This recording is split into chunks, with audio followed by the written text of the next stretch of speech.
The Asian Avengers, so weak. The Asian Avengers, so weak, so fuckable, bro. You know? Whoa. There's 5 Asian guys together. Wow. Together. Did you ever go through a stealing phase? Do I think everyone should have a gun? Maybe. You can look me up. I don't care. I'll fight you. I don't care. You want to get high as fuck? You like opium? And welcome back to another episode of Asian Not Asian Podcast, the podcast where 2 Asian guys not from Asia talk about American issues no American cares about. I'm your host, Fumi Abe. And I'm Mike Nguyen. Today is September 26th. Hope you're doing okay. Hope you're surviving. As always, if you're listening to this on your phones right now, please take a screenshot and post it on Instagram stories. Tag us at AsianNotAsianPod. And if you're an iTunes listener, please leave a review. We also have merch. We released merch very recently. People have been posting about it on their Instagram. People are looking cute. People are looking real good. So definitely check that out at AsianNotAsianPod.com/merch. It's hilarious because people own merch. Our fans, our anal fans, Asian Not Asian listener, that is, they own fans. They own merch. Mike does not own any merch. That's an issue. I don't. We got to get you some merch. I don't got any merch. I need to get some. The only merch I have is like an old sample that Gina has now turned into a kitchen rag. So we have that. That's why I have Asian Not Asian kitchen rag. Rag. Exclusive. Exclusive kitchen rag. It's pretty sweet. But yeah, please check it out. And it's a good time. So yeah, we love seeing it on the social medias. It is time for Story of the Week. Mike did some weird shit that he wants to tell everybody about. Weird shit? I didn't do any weird shit. The way you preface it. Ready, it's not good. But it was a weird, not weird. It was actually really awesome, but it was just funny.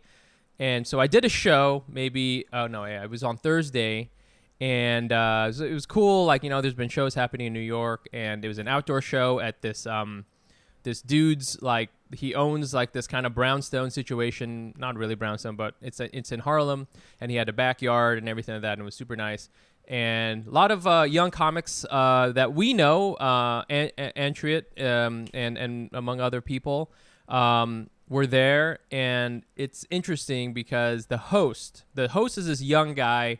I don't want to name him just because he would love it if you named him. He's a fan. Okay, right? his name's Wyatt. Wow, young dude, super. And he was hosting. And, you know, he brought up all the different community. Hey, you're going to love this next person. This person's great, Bob. You're going to love her. And then I was the headliner, so I was the last person. And this young dude, he goes up to the stage, and before he brings me up, he's like, man, I'm really excited to bring this next guy up. He's our headliner, but I'm really excited because, you know, I've been following his career or kind of like listening to him since I was a teenager. Since I was 13 years old. And I was like, holy crap, like what kind of To Catch a Predator situation did I just walk into here? Because he's in college. Wyatt's in college. Right. I don't know where he goes to school, but he's in college. And, you know, we've been in this game for a little while, like 7-8-ish years or whatever. Which means that crazy. right, that I didn't even do that math. That all makes sense now. Right. So that means, you know, when we started, you know, there are people who could have seen some of our stand-up when they were little kids, like he was like 13 or whatever. Wow. Yeah, he found my shit on Reddit, and like I used to like go on Reddit all the time, but he found my shit on Reddit, and like there's like a little comedy subgroup on Reddit, which is just like, you know, a lot of people who are beginners who are just like trying to learn how to do stand-up, which is cool. And so he was like, I'm really excited to do this. You know, he's an inspiration, blah, blah, blah, which is so weird. And so he brings me up. And the first thing I say is, you know, it's so nice for him to say that. And I did not get into this game to inspire people. Okay, that's not what I'm trying to do. Not at all. You know, I do not want to get into the game of creating my replacement. Do you know what I'm saying? Like, this is yeah, that guy's funnier than you. He's a young guy. He's funnier than me. He's hot. It's like I built the robot that will take the job that I have. You know, I don't want to do that. Yeah. Okay, but it was cool, and it's all kind of dovetails into, you know, I was away last week because I had like my birthday, and I'm like, you know, I'm getting older, but it's interesting because like you're putting in these seeds from a long time ago, and you kind of forget about it. You know, you like lay down all these seeds and you forget about them, and then like over time, you know, you go and you check back on the seeds, and they've become a cool, like young hot comedian guy, and I'm just like, what happened? Like this is so weird. You know, but we've been in it for a minute, you know? So that makes me feel so old, because you're right. Like I started, I felt like I was really young when I started. I started when I was 24, but that was like 6 years ago. So yeah, technically somebody could have been 14 and seen me and been like, I could do the same thing. This guy fucking sucks. And then that's the funny thing too, is that whenever I feel like someone gets inspired, I feel there's two ways you can be inspired. A, you see someone amazing and you go, I want to be just like that. Yeah. Or you see someone who sucks, which is like me 7 years ago, or even now. Yeah, on Reddit. On Reddit. Doing on Reddit. And go and go, oh, I could do better than this guy. Fuck this guy. Dude. And so here we are. That's the thing with comedy is, you know, in any other career, if someone's like, oh my God, fucking, I don't know, insert name of astronaut. I saw you when I was a baby and I've always wanted to be a scientist, and now I go to Johns Hopkins and I'm becoming a space engineer. Like, oh, that's amazing. But for comedians, if someone came up to me and was like, I became a comedian because of you, I'd be like, no, go back, go back. Hey, wait, go back. Don't do this. You don't want this. You don't want any of this. So shouts to Wyatt. You know, he's a young comic on the scene. I'm sure we'll see him around. And then there's us as well. So here we are. I can't wait to be inspiring the next generation of comedians. And I'm still going to be doing shows when I'm 50 and they're 20, and they'll be getting Netflix specials. So that's that'll comedy, be sweet as hell. That's comedy. But yeah, I wanted to. I'm excited. I'm actually a little nervous about. Yeah, our I am guest too. today. Have you? I'm nervous. I'll be honest with you. We just did that story up top, but this guest today has so much aura that I felt like I'm in like a classroom. This person is very smart. I feel like I'm in a classroom, and I'll be honest with you, I felt weird even saying fuck. You know what I'm saying? Like I felt like I had to behave, and I actually toned down my ridiculousness. Listeners, if you noticed, I toned it down because I feel the energy of this room has changed. You did. I wore I wore a polo shirt today, and also socks and the dress shoes, because you know what? This next guest deserves respect. Okay, absolutely. This person it inspires people in her, you know, also with her comedy, which we think is a huge mistake, and we're gonna get into that. And we're gonna break it down. She's got so many credits that like it actually is taking up quite a bit of space on this page. On this note, but on our outline. named one of the funniest 50 funniest women by Huffington Post. Author of the recent release How to Make White People Laugh. She's a TED Fellow. Whenever someone's a fellow of anything, that's pretty fancy. Mm-hmm. Host of Fake the Nation, a political comedy podcast. Regular panelist on NPR's Wait, Wait, Don't Tell Me, which Fumi and I had a small writing gig. So she may have done one of those shows. Who knows? Was she listening to the credits? Probably not. Probably not. But we're there. We're in 2 episodes. Way too many credits. It's kind of triggering. Give it up right now. So excited for Negin Farsad. Woo woo! Hey! Yay. Oh wait. Oh no! Hey! There we go. I was muted. You were muted. I was muted. Thank you so much for coming on the show. Thank you so much for like putting on shirts and pants for me. I feel really honored by that. I don't got pants on. I got shorts on. Okay, take it easy. Okay? You're not that fancy, but I do have a shirt on. It's so funny. I'm actually like a total potty mouth, as they say. So it's funny to me that anyone would clean up their language for like any kind of interaction with me, because there's just fucking dirt in my mouth. That's how I live. You have like very comedy CEO energy, you know, and yes, I didn't want to get fired. That's really what I was trying to do, you know. Yeah, you have grad school comedy energy, you know, like you wrote a dissertation for sure, you know. So. Yeah, well, I mean, I do have an unnecessary number of master's degrees for someone who became a comedian. That's definitely we're definitely true. gonna get into that. Have you ever had a situation like I was describing where like somebody comes up to you and it's like, oh, you inspired me to do this thing, and because like it's happened to me only like once or twice, and each time I'm like, me? Like, you do not want to be me. You know, I always feel like that. I don't know. Does everything like that ever happen to you, you know?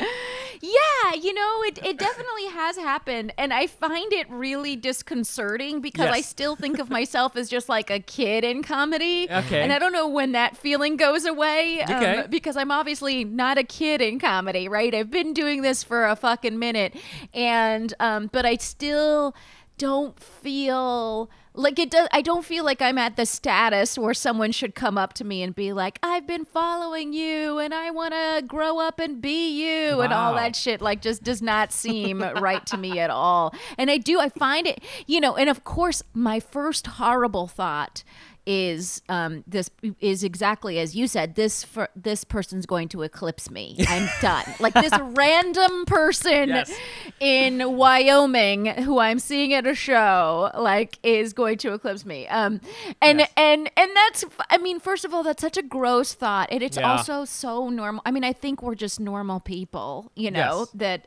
have horrible, narcissistic, disgusting thoughts. Okay, good. Yes. Okay, good. And then I immediately have to go into mantras that are like, a rising tide raises all boats, and you know what I mean? Like, we can all win. There's no zero-sum theory to comedy. You know what I mean? And so then I go into all of those mantras. You know what? To try and you know what become it a is better though. person. When you meet a young person at a show who's like, "Oh, I want to be you. Like, I started comedy because of you." I think you get threatened because, especially for us, like, people of color doing comedy, I feel that, especially again, like when you started, I started in 2014. I'm assuming you started before that, but I'm sure there were just a lot more sort of barriers, not even to get booked, but just like the acceptance of the stuff that you want to talk about. But you kind of see the young, like, Asian comics today. They are so fucking confident, Mike. They're just up there talking about kimchi or whatever the fuck that I don't have the K-pop. Yeah, they're like about, stuff that I was whatever too vibes embarrassed they are, to. When I started, I was like, well, they're not gonna understand this, so let me just like water it down a little bit, But like they don't do that, Right. and you feel that energy, even though they're you're into comedy, and I feel that it's only natural for you to be like, what is all this confidence? Like, what are you doing right now? Completely. I mean, there's a lot of, I feel like when I started, which was, I guess we'll call it 2006-ish, 7-ish is when I sort of officially was doing stand-up. I started, there was a lot of exposition, you know what I mean? Yes, like, yes. I felt like I couldn't walk onto a stage without clarifying, like, all right, I know you're looking at an ethnic lady, and I know that's very confusing for everybody just off the bat. Like, I know I should be here as a customer or maybe on the wait staff, but like I shouldn't, to be on the stage is already very confusing for you as a woman, and then never mind a brown woman. So I felt like I had to spend the first 5 minutes of every set just being like, I know that that I am an ethnic person. You know what I mean? And I know you're wondering what kind of ethnic. I know you didn't understand my name when the host said it. We all know that the host probably mispronounced my name. Yeah. I had to go through all of these things. And nowadays, the kids these days, you see them coming on stage with that confidence of like they don't need to explain themselves. And I am deeply jealous of that. Oh, yes. Because I Jealousy. didn't This is have what that. this is about. 100%. I do want to talk a little bit about your background.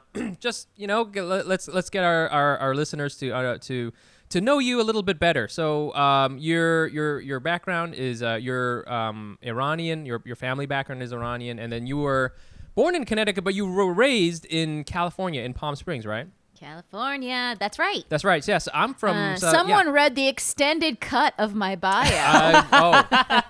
And by someone, I mean our assistant producer, because I don't got the time. No, but I mean, like, I'm from Southern California, and I know I'm from Orange County. What part? I'm from Orange County, from Okay, Anaheim, and I grew up there in the 90s, and I know there was a big, at the time, we called Iranian people Persians, and they called themselves that sometimes too. And I know over time they've there's a correction in there, which is great. So, but like, did you grow up in a very tight knit community in Palm Springs? I mean, like, the only thing that a lot of people know about Palm Springs now is that there's a movie with Andy Samberg based, in Palm Springs. It's an infinite time loop. That's all I know about Palm Springs. I mean, it's Palm Springs is a really weird town to grow up because essentially I'm a townie. It's a resort town. Like that's what people know about it. And I think, and I haven't seen Palm Springs yet, which is really shameful, and it's on my list. But I have a toddler, so I have a great excuse for not seeing most things. But it's I think it's held there because there's a wedding there. We became a destination wedding town. Yes. In the last 10 years or whatever. Before that, we were just your plain old golf resort town for while I was growing up. And it still is I think one of the top 5 sort of gay cities in America. Wow. Yep. But I am 100% a townie because I grew up in this resort town, but I wasn't there for the golf and actually never played golf. So there was no there was one other Iranian kid when I was growing up. So there was no very, very few Iranians. There was no tight-knit community of Muslims. There was nothing like that. So I was sort of on my own, just sort of meandering golf courses. Then you talked about how you have a lot of master's degrees. I'm only aware of the one. Do you have more than one? Or do you just have the one? I have a master's degree in public policy and then another one in African American studies. I did them simultaneously at Columbia, but I did get 2 technically. Well, you know what? Every immigrant loves a deal. Okay, so 2 for 1. That's fantastic.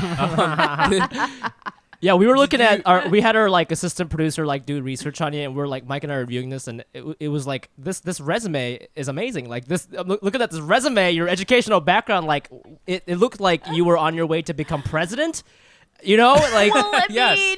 And then I don't know what happened. I don't know. Then you ended up here with us. Know. So I don't know. Yeah. I know why. Why? That's the question on all of our minds. What happened? What happened? No, yeah. I mean, and it's true. Look, you know, and I don't know if you guys were I was a total nerd. I was an academic nerd growing up, and I'm still, in some senses, an accolade whore. I just want yes. That's the best kind of whore. Yes. I want Yes. fewer STDs. And I was always about achievement and getting good grades and and just trying to be a perfect student. And so that's kind of what I did when I was, a student and growing up in Southern California, I was always Southern California is the armpit of America. Wow. Now as a comedian, I've traveled to actual armpits. Yes. And I, but parts of Southern California really are the armpit of America. That's totally right. And and I was just if you want to ever have any kind of intellectual growth, you have to move to the Northeast. These are the shit that a disaffected 16-year-old says. You know what I mean? Yeah. Who's reading Jean-Paul Sartre on the side, Right. in the original French, like a fucking real dick. That's who I was. While you're driving around in your golf cart in Palm Springs. Yeah, I get it. Yep, got you. Exactly. TPing this, science teacher's house or whatever, but also, but really being really high-minded about it. Right. So I ended up going to Cornell for undergrad, and then I just sort of left California and then never went back. Yeah, it says here you have one of your master's degrees is in African American studies, but you have another one in race relations. And I find that sounds tight, but I was just thinking when I first read this, I mean, your parents, I assume, are immigrants. I'm sure we all sort of experienced the same pressures and stuff growing up. And I remember I wanted to study music for a long time and ended up doing that. And I just remember that conversation, right? When you want to pursue the arts, they're already there's no money in the arts. But I don't even know. I don't know how I would explain this major to my parents. They'd be like, is there money in studying white people? They probably be like, why don't you study music instead? Okay. Yeah. Here's a flute. You could be a busboy at a jazz club. Why not?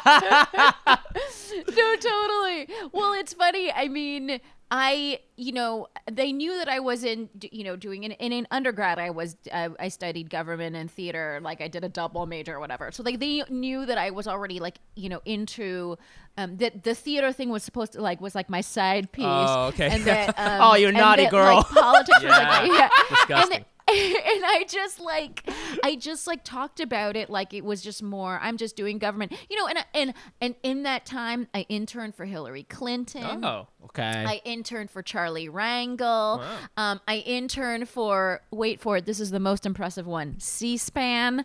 Whoa.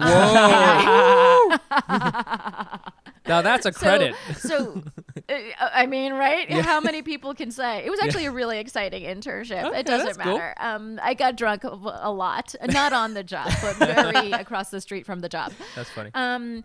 But yeah, I mean, so I was still really like driven, and he didn't really explain to them like, look, I'm getting this degree in African American studies so that I can understand movement building and struggle and like, and I couldn't, because my parents didn't even know that they weren't white, and so like I didn't even have that conversation with them until I basically moved in with a black man. Oh, and wow. then, yeah. So, I mean, my parents are like the picture of American evolution, like Yes. going from like, why are you dating black people to like Black Lives Matter? You know what I mean? They've become these like woke immigrants but I was always interested in the struggle of like minority communities in the United States, and I was a part of one. It just wasn't like a mainstream kind of defined community the way the Mexican American community is, where I grew up. Like that's who I was surrounded by, and then of course the African American community that has such a long history of struggle and oppression and triumph and struggle again and more struggle. Right. And and so I thought if I wanted to go into politics and I wanted to be serious about it, then I really needed to understand that kind of movement building, and so that's why I ended up doing that degree. But of course, again, it doesn't matter because Right. I'm a comedian. Right. now, So- but yeah. When did it fall apart? At what point did you decide to throw away all of your ideals and pursue this instead? and write dick jokes Yes, at exactly. MTV Yeah, for my exactly. first With, job. with your filthy potty mouth. I was doing comedy the whole time. Okay. So I was doing it in college. I was doing it in grad school. In grad school, I was around the most serious people, Yes. right? These are like the entire government of Japan would export their people to Columbia to get this degree. And I would, like that's how serious the people, like it was Yes. like international serious people. Yes.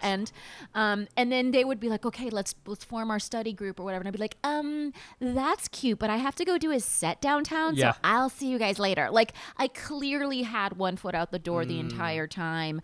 And then I ended up getting a job as a policy advisor for the Campaign Finance Board for New York City, which is a fantastic city agency and whose work I really believe in. And in general, just like campaign finance is an issue that I've always really been into. And in New York City, like you can be poor and still run for office because of that program. That's cool. So it's really remarkable. But at the end of the day, I wasn't happy. And so There's that word, and I was the doing H comedy- word, yeah. H word. Yeah. I was doing comedy the whole time, and my friends actually staged an intervention. No way. Yeah, they were just like, you're a comedian, snap out of it, and then I sort of had to accept my lot in life. Oh, you had and such it's nice friends. Yeah, like that they were like, it's clear that you're kind of, because my sort of hobby of comedy was turning out to be this like 40-hour-a-week hobby. You know what I mean? It was like truly taking over. I would go present numbers in front of city council as a part of my job, and then I would go on stage at night and do jokes about city council. Like it got deeply inappropriate at a certain point. So Maybe so, it was go ahead, maybe go it ahead. was an intervention in the sense that you're ruining also our lives, so you need to get away and just do comedy. You know what I'm saying? I think No, totally. it's like, come on now, totally. yeah, just Yeah. accept it. So you got this academic background, you got this like political professional background, and it all makes sense because we were checking out your website and stuff, and you sort of, one of the way you brand yourself is that you are a social justice comedian. Is that still true today? Right. And we just wanted to ask, yeah. like, why that? Why not? Why not a regular comedian who's also into activism? Is there like a reason why you want to call yourself that way? I am essentially just a regular comedian who's also into activism. Okay, fair. But at some point, people like to label you. Of course. And so they kept labeling me as a political comic, which I thought was interesting. And I don't know if this has ever happened to you guys, but like I would do jokes about my mom or something. Yes. And then people would come off, and again, she's, this Iranian Muslim woman. And I would come off stage and be like, oh, you're so brave. And like, it's really interesting political material. And I was like, I was talking about like me telling my mom about STDs. So I'm not sure how that's. The woman in the story is Muslim, but like, is that exactly political material? And then I realized that kind of what I was, I wasn't doing jokes about like Mitch McConnell's double chins. I was doing jokes about things that were sort of, I think, more fundamental. And because social justice isn't partisan, it's just there's a correct thing and there's an incorrect thing, and so that's kind of where I started doing that, and also because I did do a lot of activism with my comedy, and that's so it kind of made sense for me to kind of embrace that label. And this was forever ago, before even before people started to use the term social justice in an annoying way. Nowadays I'm like, you can call me whatever, like because I don't want the term social justice to trigger anyone, even though it's still a fundamentally good thing. Yeah. I feel that I definitely identify with what you just said as far as like kind of being funneled into certain things and the way that people sort of see your comedy. Like, I don't know if people necessarily think of me as like an Asian comedian, but I was looking at my set like the other day, and I have a lot of pornography jokes, way too many. But then nobody comes off the stage and goes, "Man, you inspired me with your porno jokes." It's like people kind of see, and I do have a lot of Asian jokes for sure, but like people, I think they take what they want out of your set, and they kind of see who you are, and they kind of try to figure you out, and then you kind of you yourself, there's like a weird interplay because you feel like, okay, I do get traction out of certain kinds of jokes, and you end up sort of like identifying yourself that way, but then you're afraid of like being pigeonholed into something, so I definitely feel what you're saying there. I mean, Fumi, go ahead. Oh no, I was gonna say, I did a show in London once, and I remember, have you guys done the UK, like shows in the UK? I've only done open mics there. No, we're failures. Oh, okay. Yeah. we're gonna edit that out. Go ahead. Like how that is the way children of immigrants define themselves, that they're just failures. Yes, that's like absolutely you right. just start that out the gate. You're like, I already failed. But I was in the UK, and in the UK they review like stand-up comedy in a way that we don't. Oh, we heard about this. Yes. Yeah. Yes, yeah. Ronnie Chang told us about that. It's insane. I was like, I just did some like random shows. I wasn't even like really, it wasn't even just me. It would be like me and two other people or something like that, and they would review that show. Okay. And I realized like one of the things that was happening in the UK is that they were like, oh, she was funny, but when she talked about being Iranian American, that's when things really got interesting, because I think it's like people wanna. Because they just do. They want to classify you. Right, yeah. You know what I mean? So it doesn't matter how many jokes about pornography you do. Like if you're a reviewer in the UK, they're really going to hone in on that one thing. And it's, I don't know. It's like at first I thought that was really frustrating. And now I'm like, well, it is my entire being. Yeah. So yeah, you're right. Yeah. It is literally in my it does DNA. inform everything in every way I see the world. So I guess it's okay. Yeah. I mean, just to tie it back yeah. to the example that we were talking about earlier about young minority comedians talking about whatever the fuck they want to talk about, being confident. I think for us, it's like for Asian people, it's weird because when I first started, like we weren't like allowed to do Asian jokes. Like you could, but it was like a bad thing, right? Bookers would be like, "Hey man, you're talking too much about race," right? Right. So I learned that it was a bad thing, and now Yes. it's like now it's different when somebody's like, "Oh, he's an Asian comic." I feel it has a different connotation than it did in 2014. Yes. So Yeah. I think it's like a whole mind fuck for someone like us because now it's like a good word, and before it was a bad word, and I'm just like kind of conflicted. Do you feel more free now? What do you? Yeah, feel? I mean, You can say whatever. I've been doing it for like 6-7 years, so I don't care. I used to be like, I'm just a comedian who does Asian jokes. I don't give a shit. You call me an Asian comic, call me a perverted comic. I don't care. I'm just, I'm just me. But like, I can confidently say that, and I legit do not care what people think or to say. But like before, you care so much about what other people think because you need validation because you're not like established yet, right? So like all those little opinions about like, hey, don't talk about being Muslim, like that scares white people, or like white people don't think it's funny. They don't say that, but that's what they mean. That's the subtext. Yeah. Club owners, especially, Yeah. they're like, hey, you're talking a little bit too much. You're saying white people too much. No, shut the fuck up, right? So it's like, it's all that subtext, and you kind of grow up with that. And I came up when there was such a huge distinction between clubs and alt rooms. Yes. And there were like alt comics and club comics, and they didn't mix very much. And that's definitely changed, I think, in the last, I don't know, 5 or 6 Yeah, I would years agree. where... Yeah. Right? And Yeah. I think part of that is because it's okay to be ethnic. Yeah. Yeah. It's okay. It's cool. and so bookers are like, wait a second, who are all of these brown people we were like neglecting for so Yeah. long? Like, it's like we've been here the whole time, and it's nice. It's also because I love doing clubs, and I used to think no, I'm an alt comic and I don't that's not my scene or whatever, and so I've really come around to it. So it's interesting to see comedy change and like grow into the Grey's Anatomy episode that it yearns to be.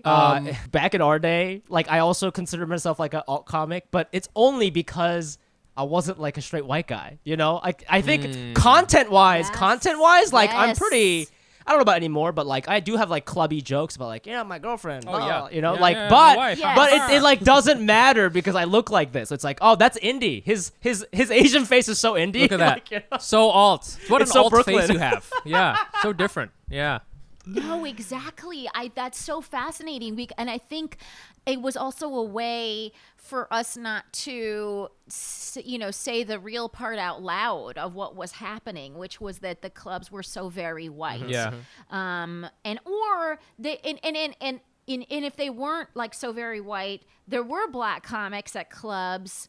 But there weren't even like Latino comics at clubs. Right, You know right. what I Yeah, mean? that's true. It was like the scene was just like there's a well-defined space for white comedians, obviously, and they're going to be the vast majority of the comedians. And then there's this, there's a well-defined lane for certain black comedians, and then everyone else, yes. like, if you're a woman, like you're not really gonna do that, Yeah. and there's still like I did a gig pretty recently in Kansas City, and I won't besmirch I guess I will besmirch. Besmirch! It was at the Improv. Yeah. Besmirch, bitch. Besmirch, baby. Oh, thy name is besmirch. Yeah. Shakespeare. Burn. That's 2 master's degrees. No, this is like the lightest besmirchment that wouldn't even make like a Reddit like 3rd level down fucking sub bullet. But I just happened to look to see it was at the Improv, and I noticed there hadn't been a woman listed on their website on a lineup for like 2 weeks. Yeah. Absolutely. So I mean that's it's kind of still what the world we're living in. I mean, it's obviously getting better. We all feel that it's changing, but it's still the change doesn't come uniformly around this very big, vast country, and and so it's still weird sometimes. So that's it's interesting you bring that up because I did want to talk about like social justice comedy. I know you don't really say that you're just a comedian who's just trying to do some activism also, but I do feel that like we saw some talks and stuff that you did in 2016 with talking about social justice, and I feel that social justice meant a certain thing 4 years ago before Trump was elected, and now it means something a little different. What's your sort of take on that? Because I feel like I don't even know how to like really unpack it. I don't know if it's like too polarizing or it's become like kind of a misnomer or whatever. But like, do you feel the brand of social justice and the way that social justice comedy is has really shifted, and how are you kind of working through that, you know? Well, I mean, it's funny because I think when I started to use that term, it was just, you know, and this was like 2000, I don't know, 12 or 13 or something. It was because, like I said, I didn't want to be called a political comic. Right. And it just felt, and it was weird, you know? Yeah. I mean, it was like a weird term. And people were like, oh, that's weird. You know what I mean? Yeah. And, you know, and I had, you know, my second feature film that I made was called The Muslims Are Coming, and I rounded up a bunch of Muslim American comedians, and I took them on the road, and we did these shows, and then we got people like, and the whole idea was like to, you know, to kind of dispel Islamophobia, right? Yep. And we went to places like Mississippi and Alabama and, you know, Florida and Utah and places where they love the muzzies. And and we did these shows, right? And then along the way we interviewed, you know, we also have people like Jon Stewart and Lewis Black and David Cross or whatever, like, you know, waxing poetic about Islamophobia and how hilarious it is. And so anyways, in that show, that movie really felt like the kind of epitome of like a social justice comedy film, and that tour felt that way. And then I think kind of what has happened since, to answer your question about like what seems to have changed, is that this notion of like social justice warriors and like people who sit online and like just yell and like just all they do is call people out in like an irritating fashion. They have no sense of nuance, and they have no like forgiveness, and they have no, you know, and all they are is just pure internet rage personified. Yes. I think those people have sort of like ruined aspects of that. These kind of like laptop social justice warriors. And that makes me sad because, you know, the term social justice in itself is a pure and fundamental thing, you know, that we should all believe in. Yeah, I'm That's glad great. I'm glad you said that, because like, and I'm a victim of this too, but like when I hear somebody identify as a social justice warrior, or sorry, social justice comedian in 2020, I just automatically assume that you might be one of those people that you just described, like on Twitter, like kind of trying to cancel everybody and all that, when, you know, you're like an OG social justice comedian. You've got the degrees, like you're educated. You got the degrees. You're actually more interested in like change. And you mentioned the word forgiveness, which is like not a word you would expect from social justice warriors today, but like, why not? You know, like that's the whole point. Why not? Right? And Yeah. that's fully great. don't understand it. It's, you know, it would be, you know, un-Muslim of me or un-Christian of most people to like not have that in their arsenal, you know. Forgiveness is a really, really critical tool. And it's a critical tool in movement building, because you guys, like, if we want to recognize racial injustices, we're also going to have to be able to like come to some sort of truth and reconciliation about it. And reconciliation involves some measure of forgiveness. You know what I mean? It involves saying like these institutions, these, you know, police brutality has existed, and we're gonna have to be able to move on from it into the utopia that we want to build. And that just doesn't happen if you fucking like, if you're rageful forever. Like that's not how you get to utopia, you know? Yeah, but you gotta admit, rage that gets the retweets, okay, and that's what this is all about. Remember that, okay? So, you know, you have a really interesting TED talk about haters and the kind of like the taxonomy of haters, as you said, and it was super funny, and it's you know, I think. You know, and again, you did that in 2016, and you guys both have TED Talks, right? It's just you know, okay, gotcha. yeah, you know, my degree is still coming in the mail. It'll be here soon. So, you know, the thing I wanted to ask you about is like, do you still feel that like that there's that taxonomy still works? Because I feel in some ways like haters have become, there used to be haters online and it was like, oh, there's just some trolls, but now the trolls seem to have some control, some levers of power. They're getting a lot better at like making YouTube videos. It's like it feels a little different. So I want to know if like, do you feel like there's still haters like that, and do you feel that like we can convert some haters still into people who are not haters anymore, you know?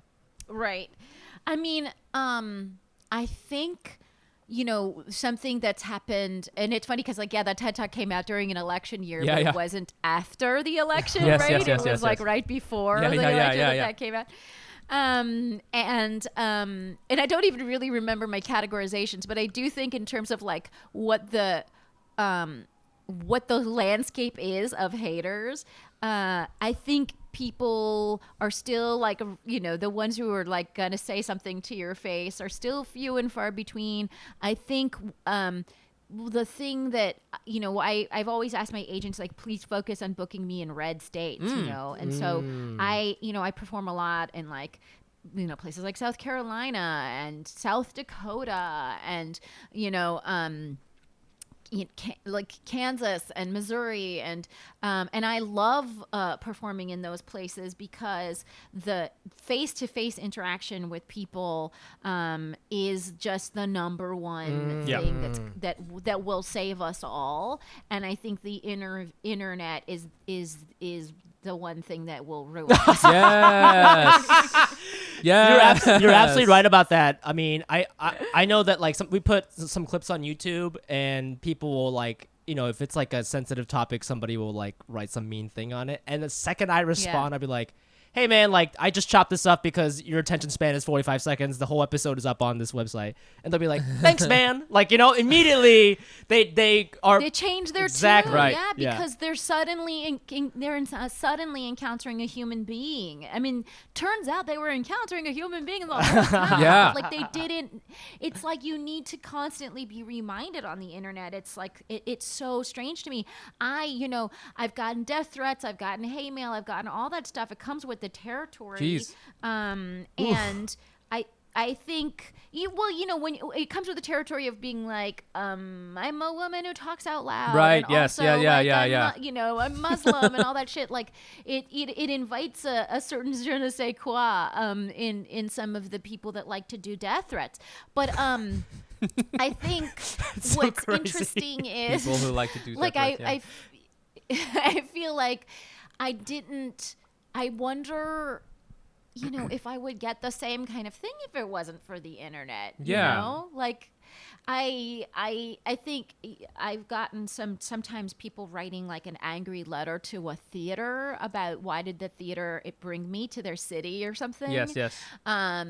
And I'm thinking specifically this case in Georgia where they were like trying to figure out if they should have extra security because they had gotten some letters. But it's interesting. I think a handwritten letter feels very cute. Like it's a point. Like, oh, if that's how you're going to do your death threat, I'll take them. You know what I mean? like he sat down at his desk and was like, just like, how can I make this a beautiful metaphor? Yeah,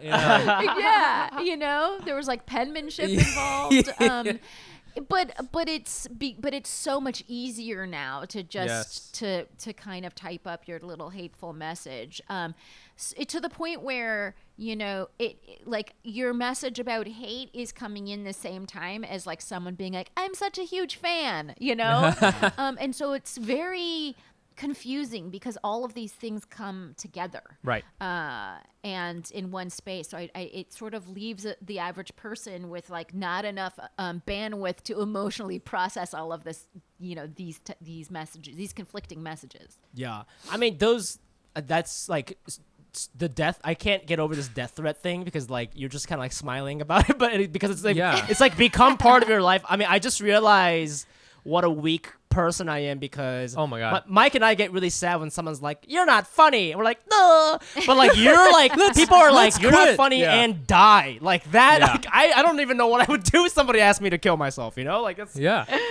Right. Well, I mean, I got the scariest one kind of came to my parents. Oh shit! And that was like legitimately scary because it was like a voicemail as well. But I think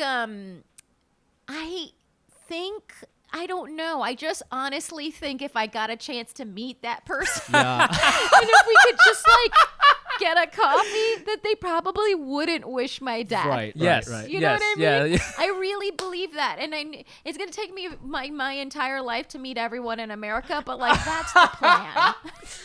Yo, didn't Anne Frank say something like that in her diary? I feel that is like the most hilarious premise for a rom-com I've ever heard. It's just like she had given up on love, but love hadn't given up on her, and he wanted her dead.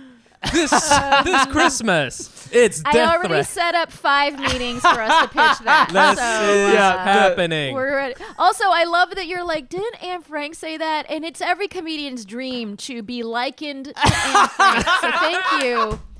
You remind Thank you me for that as I well. swear she Van says something Frank. like, "If people are still good, like Nazis are chill." I don't know if she said Nazis are chill, but she Nazis said are something chill. about. She said something like, "All She's people like, if are I could good." have a coffee Yes. with a Nazi, I bet you they wouldn't want to kill me. Just have a nice strudel with some SS officer.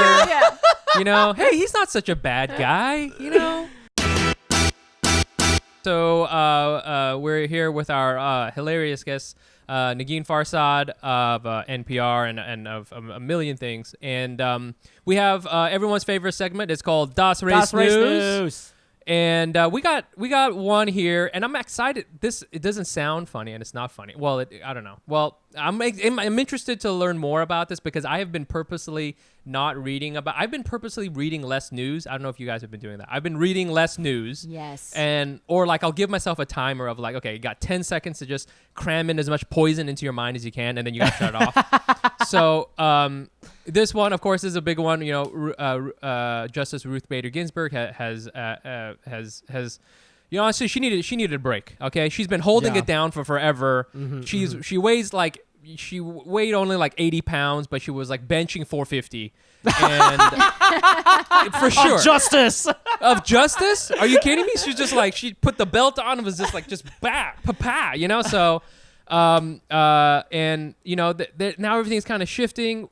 I think people forget sometimes there's like an election that's happening as well. I wanted to talk to our guest because she is actually smart, TED fellow.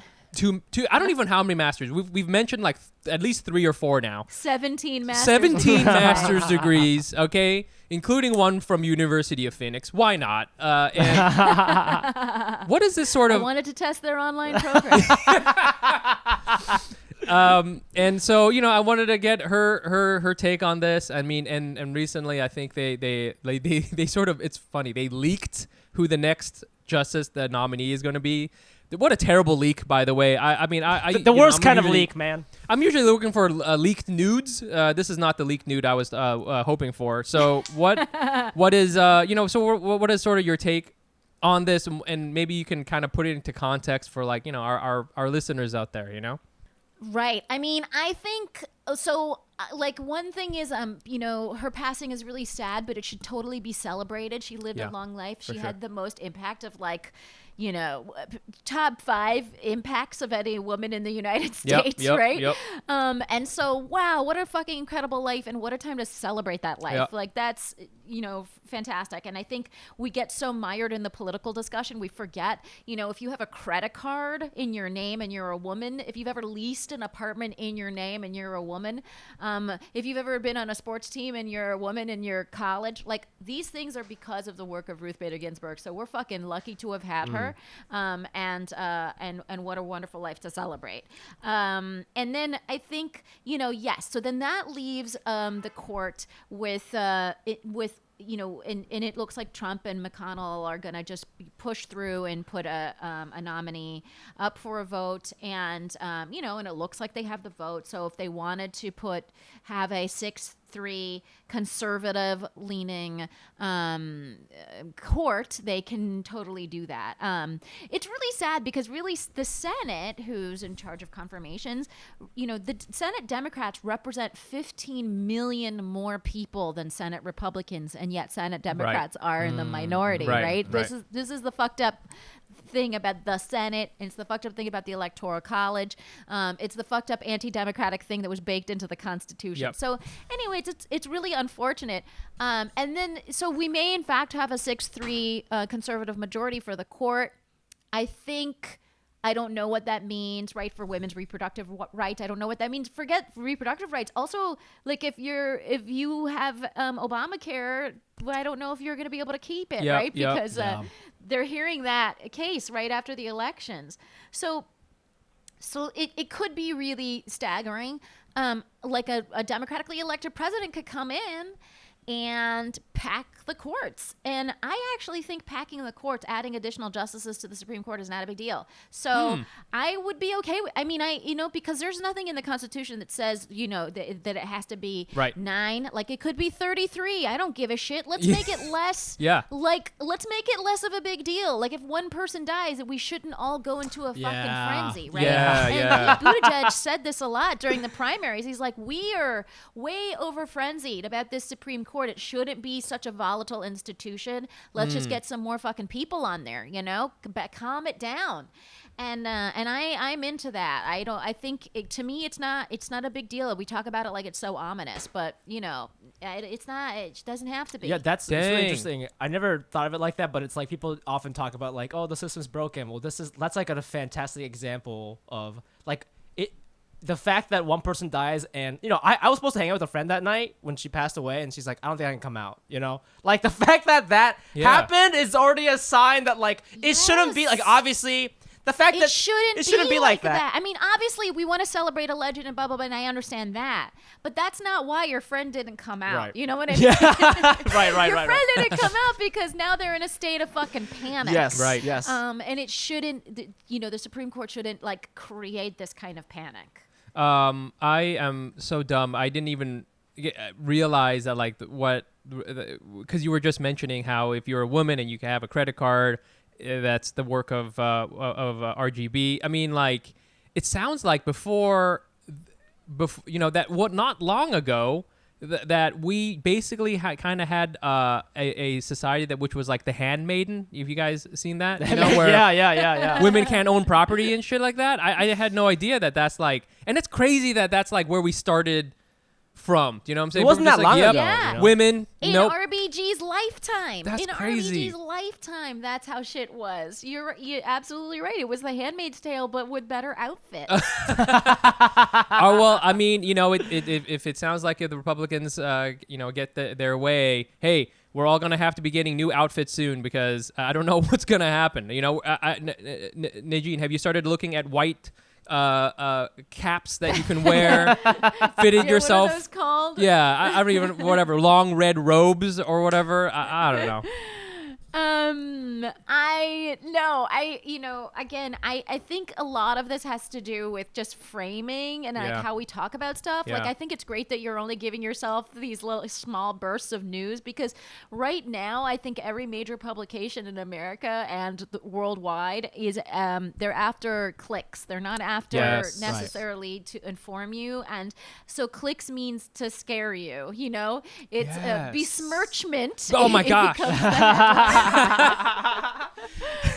As opposed to just like, here's the news. And I think the way everything's being communicated right now is just like, it is the end of the world. I mean, or just even the way we're talking about like the Postal Service. The Postal Service is still set up to handle our mail. Like, don't worry. You can do your absentee voting. But for us to write all of these think pieces about how like democracy's falling apart because of the U.S. Postal Service, it's just not true. And there are also legal guardrails in place. There are plenty of legal guardrails in place to help us in the event that something does go wrong, right, with an election. And so I think we need to all like calm down for a second because some of this stuff is disinformation. And Steve Bannon said very clearly in the very beginning that his whole method of operation was chaos. Because chaos was a bigger threat to democracy than actually threatening actual things in democracy. Oh, shit. And so don't be taken in by the chaos. Like, don't read all these headlines and then just go into a stupor of sadness. That's not. These headlines are designed to make you feel chaotic and like you've lost control, and you have not. I mean, people. Hey, we're young comics in Brooklyn, and young comics are always talking about chaotic energy. Let's bring that down, okay? Let's chaotic energy. Yes. I would love Negin, if have you ever thought about having just kind of like some service where you just like have a little affirmation that gets pushed to my cell phone and goes, "Hey, it's gonna be okay," because I need this. I need Can this. I just say, season of merch? I heard you guys talk about merch at the top of the show. We in my podcast, because I sort of started feeling that everyone is losing their minds. Yes. I started feeling this way a few months ago with the elections and the pandemic and and then there's so many things, and I fucking totally get it. But I was just like, oh, the counterpoint is optimism, and I'm not gonna like sit by and back and think that like everything about this democracy is doomed and that my life is gonna suck. I have a baby. That's not, you know, I gotta make sure everything is fucking awesome for her. Yes. You know, and so I started saying like, okay, well, we're only doing optimism, and so at the end of every news story or whatever on Fake the Nation, you know, I would be like, well, here's the optimistic spin on that, and it's not even an optimistic spin. It's just like, why are we looking at everything with such a doomsday horrible? And so we had T-shirts made that are now available that say on the front, we're only doing optimism. Oh, that's so great. And so if you or anyone you know is a curmudgeon and needs that T-shirt, it is available. I think that's a great way to end this segment. We should go around and say one optimistic thing about BG's death. Okay, I will start. This is what I was thinking. Okay, I was listening to Negin talk, and you had just said something. You know, you were sort of criticizing the chaotic media on both sides, and like Twitter culture and all that. And going back to what you were saying about like, human to human interaction is the only way we can change people's minds. I'm gonna be honest with you. When I was doing research on you, I was like, this woman is going to cancel me because I have a ridiculous mouth and I'm loud and I'm dumb, and this is the end of our podcast. But meeting you, you're so grounded, you're so educated, and you're very fair. And I would not have gotten that vibe from you based on like your Apple iTunes reviews where people are like, this libtard, blah, blah, blah, whatever. Like, so I'm just saying. That's the thing. I'm just saying it's nice to just talk to people in real life, and then you'll realize that not everybody is as polarized as the internet makes it out to be. Yes, I love that. See? No, exactly, because human to human interaction is the thing that will win. Yes. So all we need to do is get every single American on this podcast. Yes. And it's going to be awesome. Okay, and that was another episode of the Asian Not Asian podcast. I want to again thanks to our guest Negin Farsad. Negin, where can our fans find you? You got like a million things going on, but where can they find you? I would love it if they found me on the podcast at Fake the Nation. It's a podcast on Earwolf, and you can find me on Twitter at Negin Farsad, a name that is both easy to spell and pronounce. And you can find me on Instagram and all that shit. You can pick up a copy of my last book, How to Make White People Laugh. But yeah, the podcast right now is we're saving democracy one podcast at a time. So, come join us. It's fun. It's fun. I checked it out this week. She has legit guests. Everybody, she had Margaret Cho on earlier this month. That was Like, sweet. talking legit guests, so definitely check it out. If after you listen to Asian Not Asian, you probably feel a little dumb. So why don't you go over to Fake the Nation Counterbalance it. and bring it Have back. some veggies along with your chocolate shake. So yeah, man. I'm working on my 38th master's degree right now, so please come and see how smart we are. And There you go. and as always, you can find us on the social media. We're on there at AsianNotAsianPod. I am also on there at the Fumiabe. That's TheFumiAbe on all platforms. And you can find me on Instagram at Nice Pants Bro. Please check out our Zoom stand-up comedy show. Negin, we'd love to have you sometimes if you're doing Zoom shows. I don't know if that's your thing or not. I would love it. all right. Absolutely. It's every other Friday, so the next one will be October 9th. October 9th. But again, we'll send you a separate email about that. But listeners, anals, check us out October 9th. Just go to AsianNotAsianPod.com for tickets. Patreon, if you like this podcast, you want to support, go to our Patreon. It's patreon.com/AsianNotAsianPod. If you donate, you become part of our community. We'll give you a shout out on the podcast. We'll slide into your DMs, and you get access to bonus episodes. So come check out all that we have to offer. And don't forget, again, we have merch. We will probably be making some bootleg versions of We're Doing Optimism shirts because, hey, that's what we do here at this podcast. All right, we take other people's ideas shit. and we build on top of it. Thank you very much, Negin. It's the American way. Yeah, exactly. Thanks very much to everybody. Stay safe, stay optimistic. We'll see you guys next week. Bye. Thanks, guys. And we are gonna do not everybody, I guess the Patreon subscribers' favorite segment where we guess the new Patreon subscribers' ethnicity based on their last name. By last name, I mean last name. Sorry, I'm eating. Can't even speak. Unfortunately, we are doing this without Mike because I forgot to do it with him today. And honestly, it's hard to plan things in quarantine. He's probably out getting drunk right now. I'm editing, so I just thought I would do it alone. So listen, if you're one of these 8 people and you're just like, this is not what I paid for. I paid for both Fumi and Mike. You can just go ahead and DM him and just be like, hey, I'm a Patreon subscriber and you didn't guess my ethnicity, so please do it for me right now. You have the right. You gave $3 and that's what you can demand now. So please go do that if you have an issue with it. But I hope that you don't. I hope that I'm good enough. But if not, totally DM him and that is your right. So let's get down to it.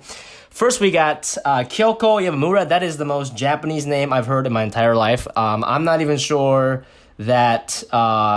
I don't know if she's Japanese American. Judging from her picture, she has a nice smile. So I'm gonna assume she's Japanese American. But if not, I don't care. Next, we got Miriam Alvarez Rosenblum. Okay, this is it's a hyphenated thing. I think Alvarez maybe Filipino, but then mom is Filipino, dad is Jewish. I think Rosenblum is Jewish, and so they fused and created Miriam. Congratulations, you are a mixed person. Next, we got Michelle Lee, L-Y. I think if I've learned anything from Mike, I think L-Y is a Vietnamese last name, so I'm gonna go ahead and say Vietnamese. Then we got Sakura Iwagami. That is Japanese as well. I think it means God of Rock. Honestly, that's a pretty sweet-ass last name. Thank you for donating. Then we got Wells Chen. That's Chinese. Sandy Hyun. Huynh. I actually think this is like a Korean middle name or like a first name. Maybe she is... I don't know if this is a last name. I think it's a middle name, but I think it's Korean. So boom. Then we got... Okay, this one is fucking long. This guy's name is Shotaro, but he spelled it like Shawtaroh. That's interesting. That's like how a rapper would spell it. So that's kind of cool. You are a rapper Japanese person. Shotaro Granzier Nakajima. That is Japanese. A lot of Japanese people today. Honestly, shout out to my Japanese fans out there.